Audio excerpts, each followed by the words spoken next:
Hey everyone, welcome back to another video. Today we are diving into a big question, which is VPS hosting on Hostinger worth it, especially if you're not super technical? So let's explore the services and find out what makes it better.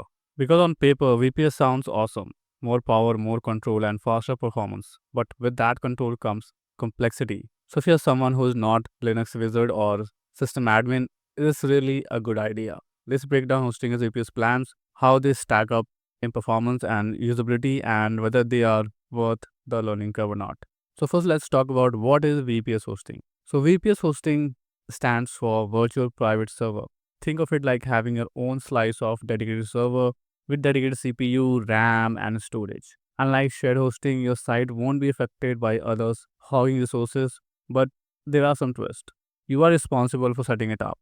There's no drag and drop dashboard or one click WordPress wizard unless you add it manually or use control panels like CyberPanel. So yes, VPS gives you raw power, but it also puts you in a driver's seat.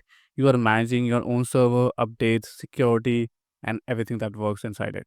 Now let's break down the VPS hosting plans. So we have four VPS plans in Hostinger. So we have KVM1, which comes at $4.99 per month. In this, you get one virtual CPU core, 4 GB RAM, 50 GB NVMe disk space, 4 TB bandwidth, data centers worldwide, Linux operating system. And it renews at $9.99 per month after 2-year plan. So all in all, you save 64% if you choose 24 months term. Now, if I give my genuine thought, it's a good entry point for small apps or personal projects. It's cheap and gets you into the VPS world, but it's pretty limited in power.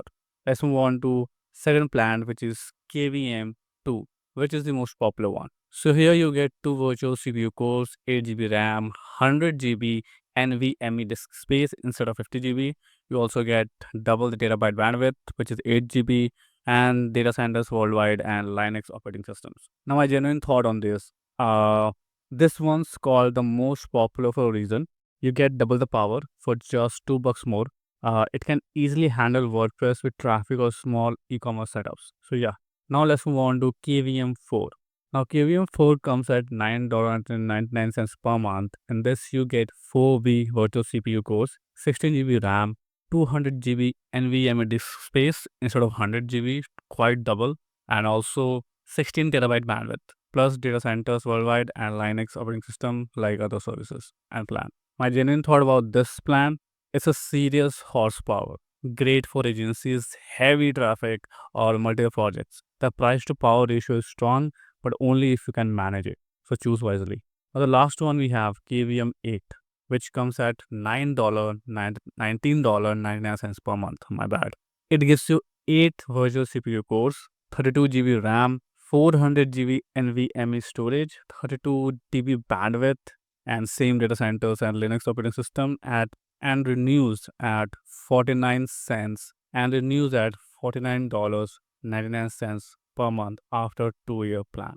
Now all plans include Linux OS choices, data centers worldwide, weekly automatic backups, 30-day money back guarantee, 24/7 support, but you are managing the software stack. So be careful about it. Now the question is this worth learning the curve? And if you're not a techie, is this even doable? So here's what you need to know. There's no control panel unless you install one, like CyberPanel or WebMean, which can be tricky. You don't get automatic updates. You'll need to install patches and security manually. No WordPress pre-installed unless you set it up yourself via command line or scripts. Troubleshooting is also on you. Unless it's a server down issue, hosting a support won't handle your configurations. If I talk about some real world insights, a lot of users new to VPS hosting say the initial setup feels overwhelming, but many also say it becomes easier once you get past the first couple of days of trial and error. If you are willing to Google solutions, watch a few tutorials, and get your hands dirty, you'll be okay. That being said, if you are launching a simple blog or store and just want something that works, shared or cloud hosting might be a better option than VPS. So go for that. Now, there's always come one question, which is VPS versus shared versus cloud hosting. What's the right fit for you? I already talked about in my previous videos. Shared hosting, it's easy, automated, affordable, but limited in power. Cloud hosting, you get better performance, still managed, great for scaling and for middle ground websites. But for VPS hosting, you get maximum flexibility and performance, but you have to manage everything yourself. So this is the one caveat that comes with the VPS. If you're not techie, it might hurt you a little. Also, if you want to learn Linux or server management, go with VPS. To build a stable high traffic site and want hands-off management, go for cloud. And to launch fast and cheap, stick with shared hosting plan. My genuine thought, VPS is amazing if you know what you are doing and are willing to learn, but it's not beginner proof. It's a less plug and play and more build it yourself thing. Now, VPS also has some pros and cons. Now, the pros are it's extremely affordable for the specification. You get fast NVMe storage, full control of your server, generous bandwidth limits, weekly backups included, great for developers, testers, agencies. And the cons are no beginner dashboard or cPanel, learning curve is steep, limited support for software configuration issues, Linux knowledge you should be having unless or you'll have problems. And you have to pay it upfront 24 months, like shared hosting where it was 48 months. Now my final verdict is hosting is VPS hosting worth it? Yes, if you want high performance on a budget and if you're comfortable with Linux or willing to learn. And also if you need control for custom application, staging and or for agency work. But if you want to easy one-click installs and GUI dashboards, it's not for you.